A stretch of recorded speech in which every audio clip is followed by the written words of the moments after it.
people. Today we will start with an essay, The Spectator Club by Richard Steele.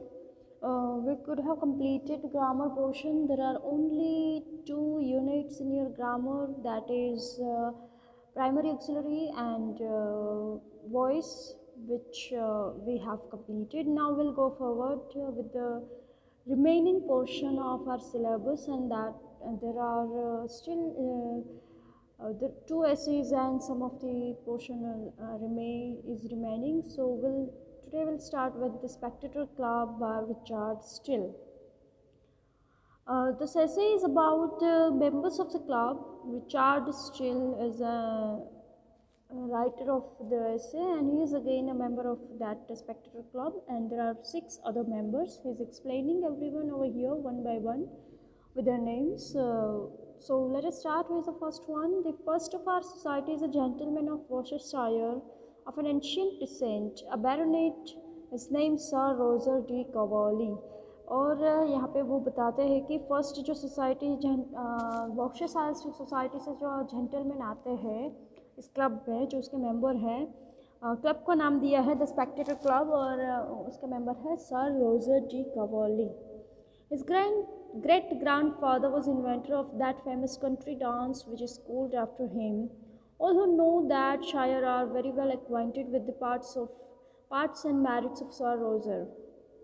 So, उसके grandfather है वो भी बहुत ही famous थे उसके जहाँ पे भी वो रहते थे उसके सोसाइटी में, और सर रोजर भी बैरोनेट यानी कि उच्च घराने से आते हैं, तो he is also very famous. Everyone knows him. He is a gentleman that is very singular in his behavior, but his singularities precede him from his good sense and are contradictions to the manners of the world. वो ऐसे gentleman है कि बहुत ही particular singular है, means के उसका behaviour बहुत अच्छा है, लेकिन फिर भी वो सोसाइटी में थोड़े बहुत कॉन्ट्राडिक्शंस मीन्स के कोई रूल्स के खिलाफ भी जाते हैं, सब कुछ एक्सेप्ट करने वाले नहीं है. He is very different from others, like he doesn't accept everything clearly. He used to argue and then accept the things. तो वो बहुत ही सिंगुलर बिहेवियर है, कोई भी चीज़ ऐसे ही एक्सेप्ट नहीं कर लेंगे वो. उसके मैनर से थोड़े सोसाइटी से कॉन्ट्राडिक्शंस थोड़े अलग होते हैं. Only as he thinks the world is in the wrong. वो बहुत सिर्फ ऐसा सोचते हैं कि ये दुनिया में बहुत ही गलत चीज़ें हैं, and he can make it particular or make it right, but उसका नज़रिया ऐसा है कि दुनिया की बहुत ही चीज़ें हैं वो गलत है. However, this humor creates him no enemies, for he does nothing with soreness or obstinacy. तो वो बताते हैं कि ये वो भले ही कॉन्ट्राडिक्शन है उसके ख्यालों में, वो बहुत ही अलग तरीके के हैं और किसी भी चीज़ पे आर्गुमेंट करते हैं, कोई एक्सेप्ट नहीं करते, लेकिन वो लोगों के साथ बहुत अच्छा है. ऐसे आर्गुमेंट करने के बाद भी वो उसका मैनर्स है, उसका बिहेवियर है, सबके साथ अच्छा रहता है. ऐसा उसने कोई एनिमी यानी कि दुश्मन, उसके व्यवहार से कोई उसका दुश्मन नहीं है, सभी उसके अच्छे फ्रेंड्स हैं, और उसके अंदर दूसरों के लिए कोई सॉरनेस, कोई खराब भावना नहीं रहती, मीन्स के अच्छा ही सोचते हैं सबका. And his being unconfined to modes and forms makes him but the readier and more capable to please and oblige all who know him. तो उसके अंदर का जो मीन्स कैपेबिलिटी उसकी ऐसी है कि जिससे भी वो मिले वो उसका अच्छा फ्रेंड हो जाए. वो उसके अंदर ऐसी खासियत है कि किसी का भी बुरा ना कहे, किसी का भी बुरा ना लगे, ऐसी बातें करते हैं वो. When he is in town, he lives in Soho Square. वो वॉर्कशायर टाउन के अंदर सोहो स्क्वायर है, वहाँ पे वो रहते हैं. It is said he kept himself a bachelor by reason. He was crossed in love by a perverse, beautiful widow of the next country to him. तो ऐसा क्या वो अपने आप को बैचलर ही बताते हैं, because he was in love with window. Window यानी कि विधवा औरत होती है उसे विडो कहते हैं। तो दूसरी टाउन से कोई विडो औरत है, बहुत ही ब्यूटीफुल है, वो he was in love with her. Before this disappointment sir Roger was what you call a fine gentleman। तो अभी they were in relation, now he is not। इसका मतलब है कि वो बहुत ही डिसअपॉइंटेड है, उसका रिलेशन अभी उस विडो के साथ नहीं है, तो वो बहुत डिसअपॉइंटेड है। लेकिन जब भी वो विडो के साथ रिलेशन में थे तब वो बहुत ही अच्छे जेंटलमैन थे, वो बहुत ही अच्छे से लाइफ अपनी स्पेंड करते थे। लेकिन जब से वो रिलेशन का ब्रेक हुआ है तब से उसका डिसअपॉइंटमेंट में है, वो अच्छी तरह से लाइफ नहीं रहते। डॉफन supped with my Lord Roster and Sir George Ethurge, fought a duel upon his first coming to town, and kicked bully Dawson in public coffee house for calling him youngster। तो वो लोगों के साथ public coffee house में एक बार बैठे थे, तो वहाँ पे भी झगड़ा हुआ था किसी के साथ, क्योंकि वो उसके रिलेशन ख़त्म होने के बाद वो बहुत ही डिसअपॉइंटेड है, तो उसका बिहेवियर थोड़ा चेंज हो चुका है। तो जॉर्ज एथर्ज और सर लॉर्ड रिचर्ड रोस्टर उसके साथ भी उसका झगड़ा हो चुका है। But being ill-used by the above-mentioned widow, he was very serious for a year and a half। तो उस विडो के साथ उसका ईयर एंड हाफ, 1.5 साल से दे वर इन रिलेशन, और तब वो बहुत ही सीरियस थे, बहुत ही अच्छे बिहेवियर के थे। लेकिन after that, after the completion of their relation, he was not in a good sense. And though his temper being naturally jovial, he at least got over it। He grew careless of himself and never dressed afterwards। तो उसका relation ख़त्म होने के बाद वो उसका nature है थोड़ा चेंज हो चुका है, और वो अच्छे से अपने आप को ड्रेसअप भी नहीं करते। आफ्टरवर्ड्स उसने अपनी केयर करना बंद कर लिया, केयरलेस हो गए थोड़े। He continues to wear a coat and doublet of the same cut that were in fashion at the time of his repulse, which in his merry humours he tells us has been in and out 12 times since he first wore it। तो वो बहुत ही बड़े घराने से आते हैं, तो जब उसने उसके टाइम पे, नाउ इज़ वेरी ओल्ड, जब वो यंग थे, उसके रिलेशन में थे, तब वो कोट और डबलेट पहना करते थे। This is a clothes, doublet is a cloth, तो वो पहना करते थे। तो उसके टाइम पे बहुत ही फैशन में आ गया था, और रिचर्ड स्टील के सर रोजर डी कॉवरली के पहनने से वो फैशन में आ चुका था। और he used to wear it for 12 times, तो उसने वो 12 मोर देन 12 टाइम्स वो पहना भी था, और उसको सब लोग फॉलो भी करते थे, उसकी स्टाइल को लोग फॉलो भी करते थे। It is said Sir Roger grew humble in his desire after he had forgot his cruel beauty, in so much that it is reported he has frequently offended with beggars and gypsies, but this is looked upon by his friends rather as matter of reality than truth। तो ऐसे उसके friends बताते थे, यहाँ पे Richard Steele बता रहे हैं कि रोजर डी कॉवरली का जब भी वो रिलेशन में थे तो उसका बिहेवियर कैसा था, और अब वो डिसअपॉइंटेड हो चुके हैं, उसका रिलेशन ख़त्म हो चुका है, वो डिसअपॉइंटेड हो चुके हैं। लेकिन पहले वो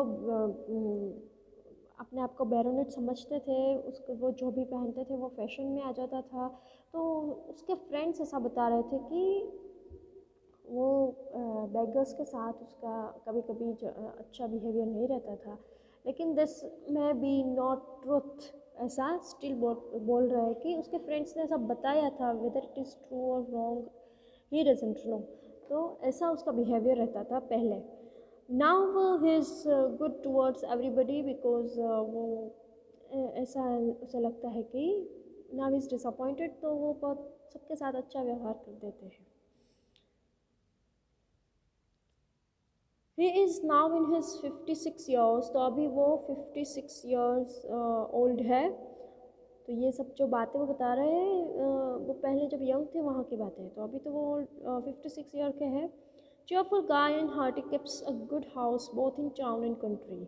तो अभी भी उसके पास वो ही इज़ बैरोनेट, पैसा तो है, तो उसके अच्छे से घर है, वो उसके जो टाउन में रहते हैं वहाँ पे, और कंट्री में, दूसरी कंट्री में भी उसके अच्छे से घर है. A great lover of Mankind, और अभी वो मैनकाइंड का बहुत ही मीन्स के लोगों के साथ बहुत अच्छा व्यवहार भी करते हैं. आर्ग्यूमेंट, रूल्स और रेगुलेशन अगर उसे नहीं अच्छा लगता तो आर्ग्यूमेंट्स करते हैं, लेकिन फिर भी उसका व्यवहार लोगों के साथ अच्छा रहता है.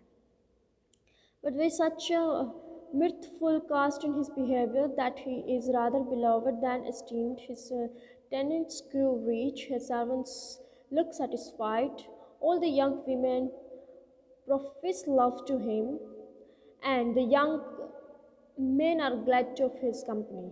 तो अभी भी वो पैसे वाले हैं तो सब के साथ अच्छा व्यवहार करता है. उसके टेनेंट्स, इसकी वो जो रेंट पे उसके अच्छे बहुत सारे घर है तो रेंट पे दिए हैं, तो उसके साथ भी अच्छा व्यवहार है. वो भी रिच हो चुके हैं, मीन्स के उसका रेंट कम होगा, अच्छे अच्छे घर है तो उसके पास पैसे है तो बहुत ज़्यादा रेंट नहीं लेते हैं वो. उसके सर्वेंट भी बहुत ही सेटिस्फाइड है, वो भी बहुत अच्छा बिहेव करते हैं सर्वेंट के साथ भी, तो वो भी बहुत सेटिस्फाइड है.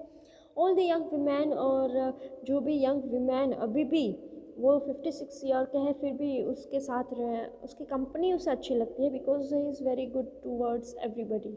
और young man are glad of his company, तो यंग मैन भी उसके साथ उसकी कंपनी में उसे अच्छा लगता है. When he comes into a house, he calls the servants by their names and talks all the way upstairs to a visit. और जब भी घर आते हैं तो उसके सर्वेंट के साथ बहुत ही अच्छे से बातचीत करते हैं, उसके नाम लेके उसे बुलाते हैं, बातचीत करते हैं, और जो भी उसके साथ हुआ है वो सब ऐसे घरेलू लोग के जैसे ही उसके साथ बिहेव करते हैं, बातचीत करते हैं. I must not omit that Sir Roger is a justice of the quorum, that he fills the chair at a quarter session with great abilities, and 3 months ago gained universal applause by explaining a passage in a game act. तो वो justice है, जज है, उसका profession है, वो जज है, तो उसको यूनिवर्सल अप्लॉज, उसको अच्छे अच्छे अवार्ड्स भी मिल चुके हैं. और गेम एक्ट ऐसा कोई केस है उसको सॉल्व करने में उसे बहुत ही अच्छी अप्रिसिएशन लोगों के से उसे अप्रिसिएशन भी मिली है. The gentleman next in esteem and authority among us is another bachelor who is a member of the Inner Temple, a man of great probity, wit, and understanding, but he has chosen his place of residence rather to obey the direction of an old humorsome father than the pursuit of his town inclinations. Okay. तो sir Roger D कॉवरली के बाद अब दूसरे gentleman की, next gentleman की यहाँ पे Richard steel बात कर रहे हैं. She do remember Richard Steele is a writer of the essay the Spectator club, and there are 6 members in the club, and the one is Sir Roger de Coverley. So do not mix up names. Do remember, first is Roger de Coverley, and second gentleman, the name is not given, but the second is someone who is a member of Inner Temple. This is a name. और वो बहुत ही great probability, विट, wisdom है उसके अंदर, understanding है, life को कैसे mould करना है, he knows everything.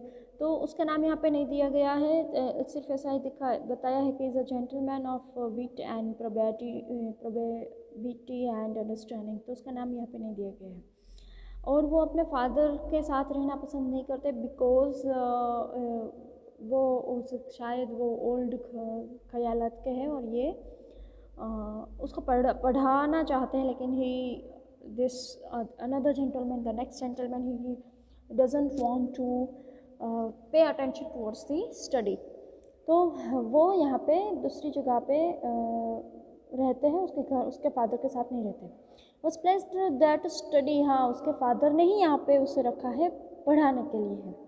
Study the laws of the land and is the most honored of any of the house in those of the stage. तो वो उसके फादर ने स्टडी ऑफ द लॉज, वकीलात की study के लिए वो उसको दूसरी जगह पे पढ़ाने के लिए भेजा है. उसके साथ वो नहीं रहते, लेकिन उसको स्पेशली पढ़ाने के लिए ही भेजा है. लेकिन The next gentleman is not interested in studies, interested in novels, dramas, stage theatres and all. तो वो आर्टिस्ट बनना चाहते हैं, लेकिन उसके फादर हैं उसको लॉयर बनाना चाहते हैं. Aristotle and Longinus are much better understood by him than Littleton और कोक. तो वो एरिस्टोटल, लॉन्जाइनस, लिटरटन, कोक, ये सब authors, these are the names of the authors in English literature. तो उसको पढ़ना उसे अच्छा लगता है. द सेकेंड जेंटलमैन, उसका नाम नहीं दिया गया. तो ये सब राइटर्स को पढ़ना अच्छा लगता है, उसके शोज़ देखने अच्छे लगते हैं, उसके थिएटर्स, ड्रामा उसको देखने, नॉवेल्स अच्छी लगती है. Fathers and every post question relating to marriage articles, leases and tenures in the neighborhood, all which questions he agrees with an attorney to answer and take care of in the lump.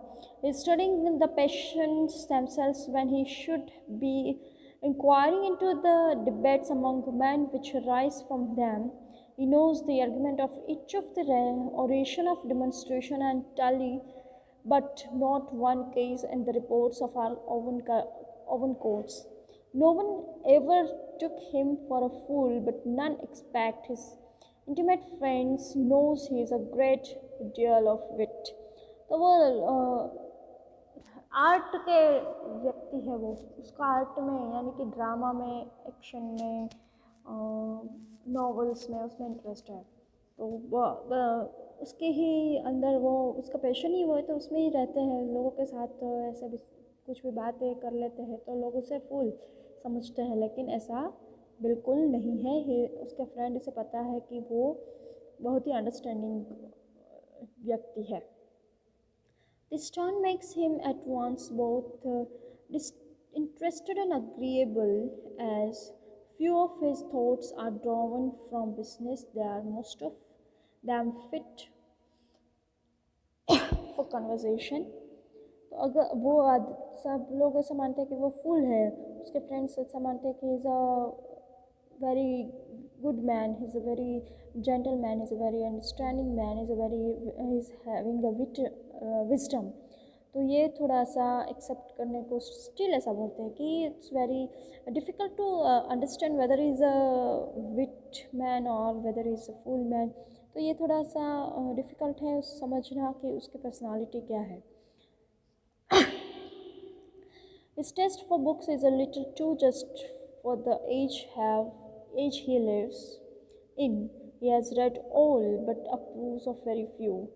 तो उसके book को पढ़ने का उसका बहुत ही शौक़ है. उसकी एज में जहाँ पे वो रहते हैं वो उसने बहुत सारी बुक्स पढ़ी हुई है, बहुत सारी बुक्स पढ़ी हुई है, लेकिन अप्रूव्स ऑफ वेरी फ्यू, बहुत ही कम बुक्स वो अप्लाई करते हैं. जो उसको पसंद आती है उसको ही वो अप्रूव करते हैं.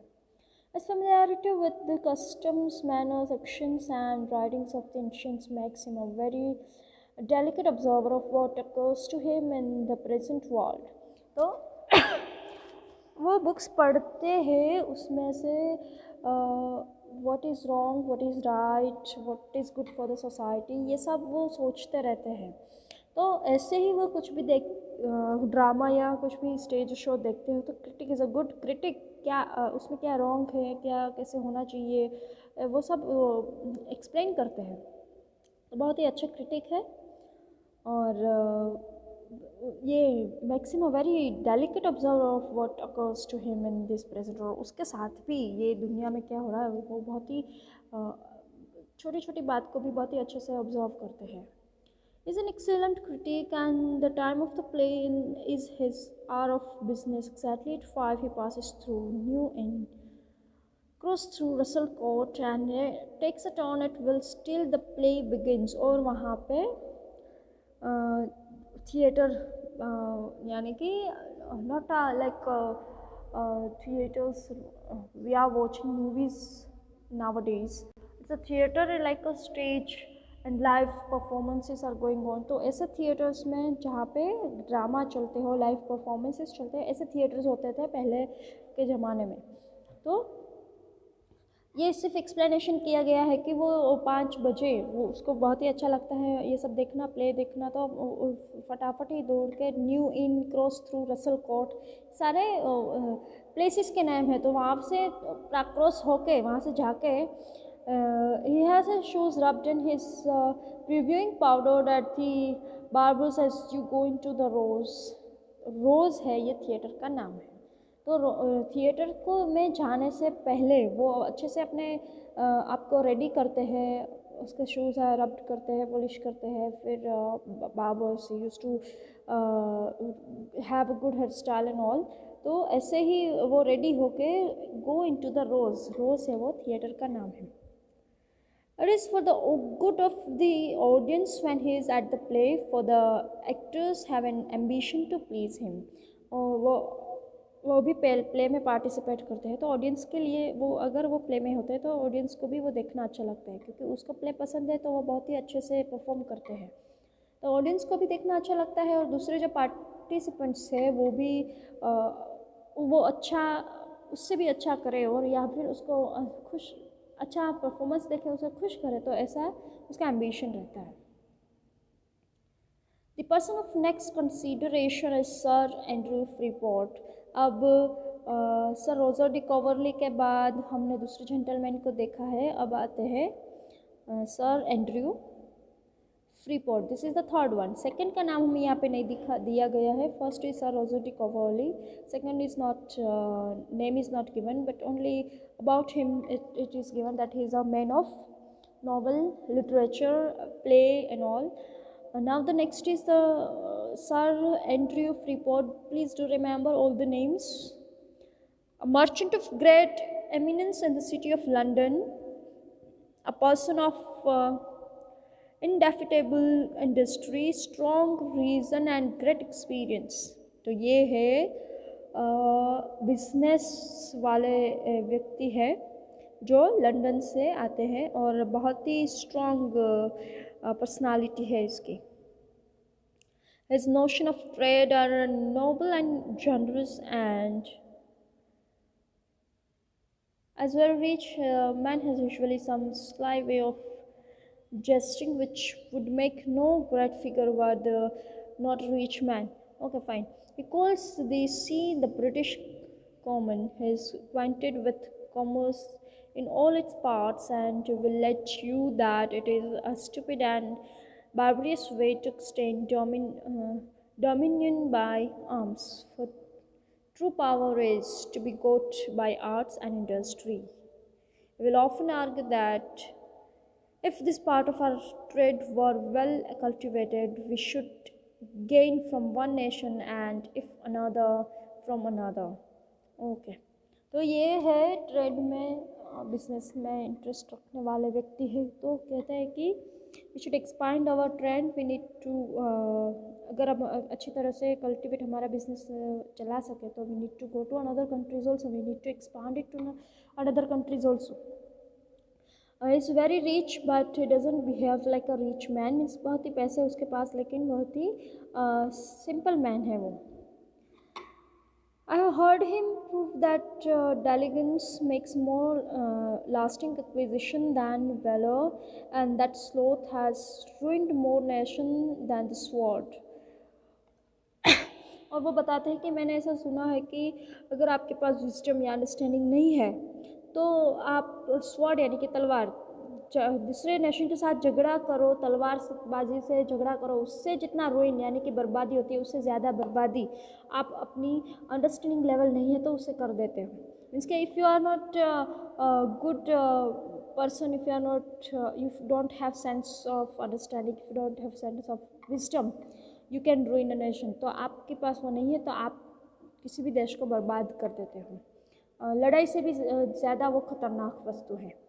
He abounds in several frugal maxims, amongst which the greatest favorite is a penny saved is a penny got।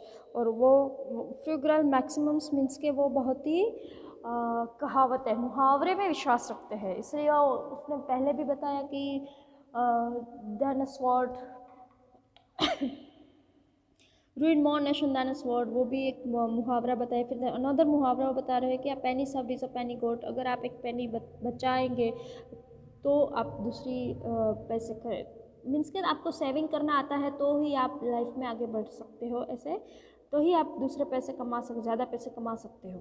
तो you should know how to save money, that is a wisdom. तो वो ऐसे मुहावरे में विश्वास करते हैं और ज़्यादातर ऐसे मुहावरे यूज़ भी करते रहते हैं। A general trader of good sense is pleased and sorry.